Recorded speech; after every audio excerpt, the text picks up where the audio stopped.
What's up YouTube? Cody Bidlow here with ATHLETE.X coming at you with another video. Since I spend most of my time talking about training, sprinting, strength training, all that stuff, I figured I would make a video about some of the things that I consider when I'm writing a program and some of the context as far as how I've come to that point and how maybe you can utilize some of these ideas in writing your own training. Now, if you're an elite athlete, this may not pertain as much, but if you're anything from average Joe to someone who played sports in college or something like that, and you feel pretty proficient with what you do, this will likely apply to you. So thanks for swinging by. Hope you enjoy the video. If you like it, hit a thumbs up. If you really like it, hit a subscribe. If you hate it, leave some hate comments. Anyways, thanks for tuning in. Hope you enjoy. So I've spent the last 10 plus years focusing a lot of my time on training, everything from researching online, researching methodology, reading books, forums, etc., as well as simply just trying stuff out and putting in work. For example, when I was a junior in high school, I weighed about 175 pounds and I benched 315. I don't say that to brag, it's just that that's always been sort of my thing, is I may not have the most well-prescribed plan 6 months in advance, but when I show up at the gym or I'm out on the track, I'm going to make the most of that day, whatever it is. Sometimes that's gone a little bit too far and pushed me into injury. Other times it's worked out really well. But for better or for worse, that's always been my style. Show up, do as much as I can that day, and then go home. I never really had a coach who was all that interested in the minute details of training, and never to the extent that I've been interested in it. And as such, I kept feeling very driven towards soaking up as much information as possible on my own. This led to good and bad. I learned a lot from studying, from thinking about things. And before I go further, that's one thing that you really need to consider as an aspect of learning is just thinking. Most people think that learning has to do with finding information, memorizing it, and then being able to regurgitate it, word for word. But when you really take some time to think about things in different ways than they've been presented to you, that allows you an opportunity to have some evolved thoughts on various subjects. And the more you think about something, the more you can come up with your own ideas or maybe figure out why other people have come to the conclusions that they've come to. And that's something that I would really advise anyone watching this video to do. You can read research studies, you can read books, you can read articles, you can watch videos like this, but at the end of the day, to have the best training possible, you have to be able to think on deeper levels than simply absorb information and spit it back out, or absorb information and just apply it right away however it was given to you. There has to be some level of breaking things down in your own head, thinking about them further, and then applying whatever it is that you've come up with on your own. That's how you evolve as a person, and that's how strength and conditioning, speed training, all of those kind of areas or industries will grow as well. But like I was saying, being self-driven and arguably more motivated to learn than almost any coach that I've ever had was great. I learned a lot, but I also butted heads with a lot of the coaches that I had and didn't really do well with people who were in positions of authority over me.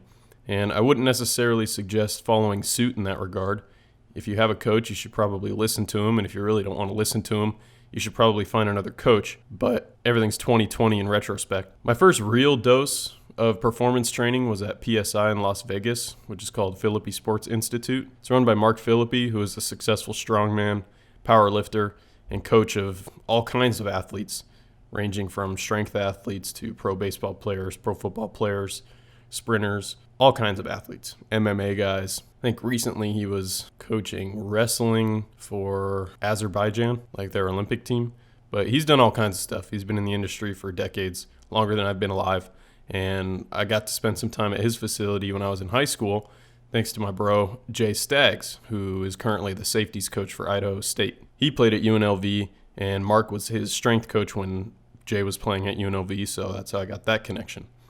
One thing that you'll realize, anything that has to do with strength and conditioning, coaching, etc., almost all those jobs are got off of having some sort of connection. Very rarely will you submit an application to one of those types of jobs and get it because of the application you submitted. Not telling you to be pessimistic, not telling you to not apply, just letting you know, set your expectations as such that you need some networking to get a lot of these jobs. So I was able to spend some time out in Vegas, working out, learning some processes about training, learning new methodologies. And like I said, this was pretty much my first exposure to a true performance training program.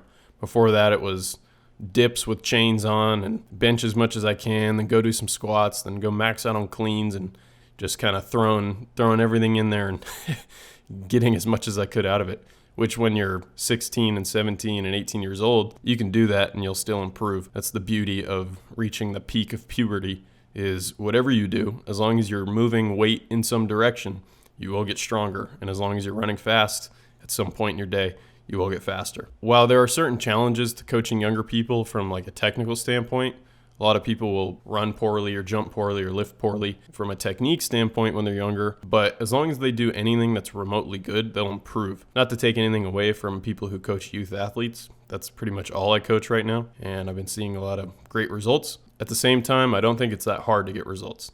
For whatever that's worth, you can take my word with a grain of salt. So some of the things that I learned from Mark while I was out at PSI. First of all, his programming was simple, which is a theme that I've always ended up coming back to in my own training. I talk a lot with my brother Shane. He coaches at a school out in California, and he's gone, similar to me, gone through waves of being more complex with his training, more simple with his training. And whenever we talk, we always come back to the idea that simple works. And if you don't believe that, then you probably haven't tried it or you haven't applied it for long enough. A lot of people will get bored with basic things and then want to move on to fancier stuff because they aren't seeing the gains that they expect to see. But that's where patience is important. If you're patient and you do simple stuff and you do the amounts of work that are reasonable for you with a reasonable amount of rest in between your sessions and all that, you'll probably see some results in one way or another. You don't need to get super fancy with it. And that's one thing that I learned at PSI. I find that myself and many other young coaches and athletes end up looking for fancy ways to solve problems in training when really the simplest approaches can work. It can be hard for people to accept this, and it doesn't help that any, quote, pro training facility, group, etc. is based off the idea that answers to questions regarding sprint performance or strength training or other strength and conditioning concepts are found in some elaborate training approach that you're likely too dumb to understand. So therefore, you need to go spend money to go learn from them. I think that that is one reason why overly complex training approaches have been popularized, at least in the last decade, because there's more of a market for places like Exos, where you go, you take a bunch of courses, you can be an intern, you can do all this stuff. It's great that they're doing that, but sometimes I think they're finding complexity in their training programs, not because the athletes need it, but because they need it to be able to sell their programs, whether it's the program itself or a program as in like an internship program. You can't really get people to pay to come hang out with you unless you have some information or access to something that they don't themselves. Sometimes I even feel this way when I write programs for people. It's like, I might think that someone could get away with doing 3 workouts a week and that's all they should do. Anything more, maybe they should just plan it on their own, like go do a little pump session at the gym, a little bodybuilding, go for a jog, whatever floats their boat. But because of the fact that I'm charging them for a training program, for them to feel like they're getting their money's worth, I have to write 5 to 6 workouts each week, which may not be the best thing for them. But there is some aspect of the consumer wanting to get their money's worth and connecting the dots between how much training or how much information, how complex that information is, and whether or not it's worth the money that they spend. So that ties into not only selling programs, but like I said, if you go to a place to do an internship, you're expecting to learn something complex. Or if you're paying for a week-long coaching experience somewhere, you want to learn some. And if you're not learning things that are complex and maybe a little bit over your head, you might not feel like you're getting your money's worth, but you may not even need to learn that stuff in the first place. You might just need to do some basic stuff, simplify your training, streamline it a little bit, and you might be fine. You might have some success with just doing that. So after spending some time doing simple stuff, basically my program would be start off the workout with something like power cleans or box jumps, then go into some lower body strength and upper body strength, maybe some sprints before and after the workout, stuff like that. I slowly evolved my approach through reading books such as Triphasic Training, dipping around through super training. Triphasic Training was really the biggest mind opener for me because while it still focused on using simple exercises, it gave me another way to look at certain aspects of training, like focus on the stretch shortening cycle, for example. Thinking about different phases of muscle action and how they all apply to your training, how you should utilize them. Working for time instead of reps. Our body doesn't understand much outside of time when it comes to exertion. So if you're trying to sprint for 6 seconds as fast as you can, then maybe that day the lifting you do should also be within that like 5 to 8 second range. So using that I've found to be pretty effective. And this was, like I said, around 2012 that this was sort of coming into my head and my programs. And it also gave me a renewed appreciation for going as hard as I can on any given day. If you watch any videos by Cal Dietz, who is the coach who wrote Triphasic Training, he's all about working hard, working your off and training in a way that allows you to kick your own and then recover from it, come back, do it again. So I really like that style because when I go to the gym, I don't want to leave feeling like I half-assed it. It just doesn't feel good to me. So being able to incorporate simple stuff, evolve those ideas a little bit and apply it in a way which allows me to go work as hard as I can, that was something that I really liked. If you haven't read about Triphasic Training, I'll leave a little link in the description. You can check out his website, get the book if you want. Highly suggest it. You know, wanting to work hard can be something that holds you back, but what can you do? You don't want to be a lazy. I mean, sometimes I'd go home from the gym so fried that I couldn't even eat dinner that night. And my body would literally not want to take in food. And while I would say that's a little bit overkill, maybe going a little bit less, like not quite to that point, but still working hard is a good thing. That's another issue that I have with a lot of like the popularized training groups these days that are like highly marketed and have a big presence online and all that. You know, everyone wants to talk about minimum effective dose, but at the end of the day, you got to put in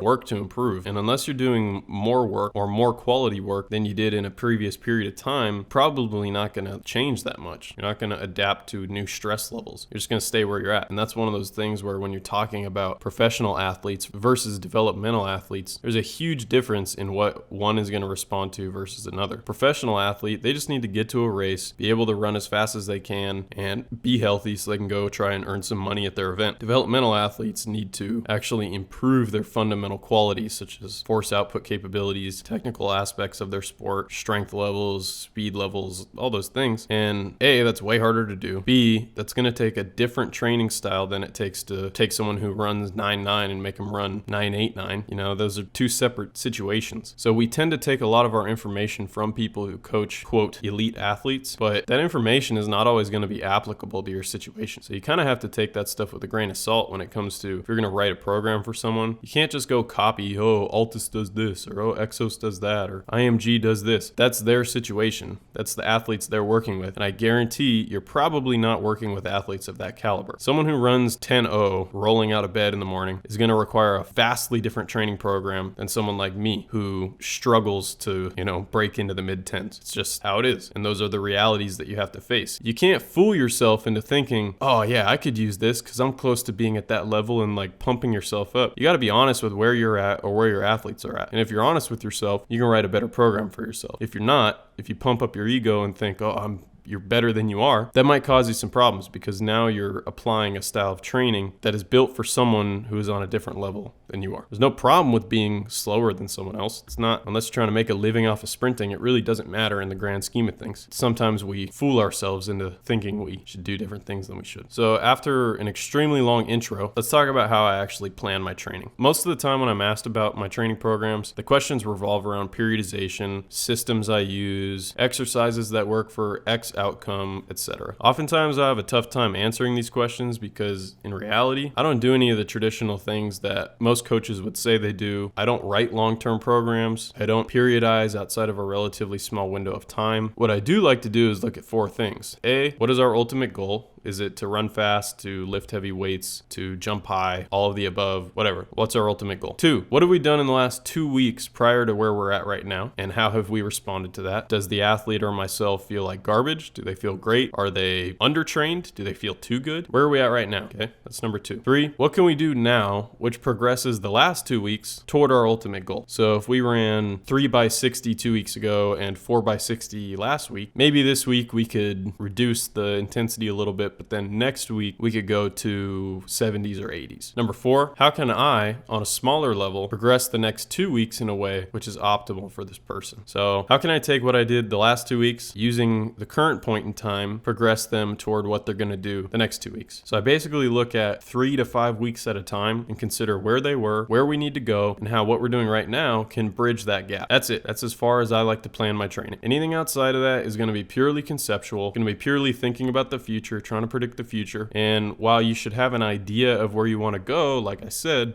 we got to know where we're trying to get. Writing a prescribed program weeks in advance or months in advance is never going to work out. I have written dozens of long-term programs for myself. Not a single one has ever worked out. Why? Things change. You get sick. You got to do something one day. You can't train that day. You get injured.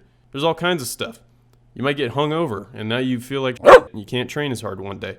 things happen which cause your training plans to veer off the path, so to speak. You got to be willing to deal with that, and the best way to deal with that is to plan your training in a way that is sort of contingent upon wherever you're at right now and where you're trying to go. The nature of reality forces us to deal with whatever is the current moment, and considering that's all we ever have, deal with that. Try to take where you're at right now, move it toward where you're trying to go, and if you're doing that always, and then next week you do the same process, eventually you're going to get where you want to go. Instead, if you try to stick to some like conceptualized theoretical idea of what you think is right to do 3 months from now, you will soon find that your ability to predict the future is a little bit weak.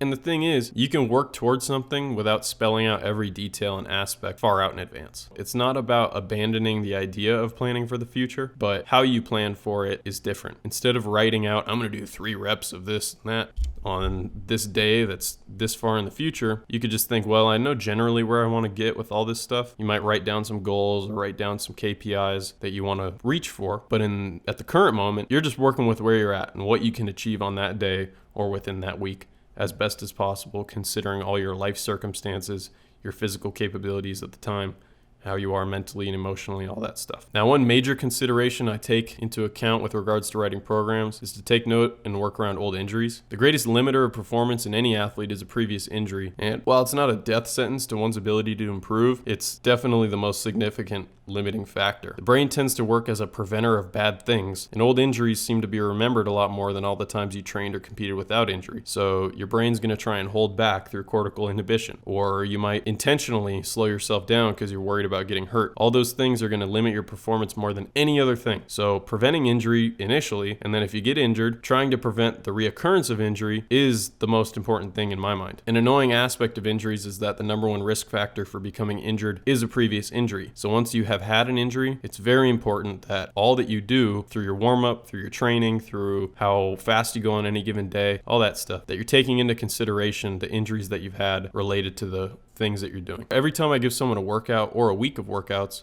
my goals are ordered roughly as follows. 1, do not contribute to further injury. 2, get basically the maximal recoverable volume of work for that given time frame. So put as much as they can do in that period of time without destroying them, allowing them to recover. And 3, focus on maybe 1 or a few technical things. You don't want to overload people with technique cues because ultimately you want to be able to sprint and lift without thinking. So I might give them 1 to 3 things or nothing on some days, just kind of go feel it out, but no more than maybe 2 or 3 technical aspects to focus on each day. I know this all may sound overly simplistic, but in reality, there's really not much more that we can do. Like I said, we can't predict the future. We can't know how someone is going to respond to any given workout or set of workouts. And while it might be fun to think about long-term training plans, after writing enough plans, I've eventually realized that long-term planning is just conceptual and theoretical. So how does this all pertain to you? Well, if you make your own programs, here's my advice. Think about a few primary things that you want to work on and prioritize them according to how important they are to you. Say you have 3 primary goals. Aim to hit each goal once within any given 10-day period. More is fine, you could do it more often,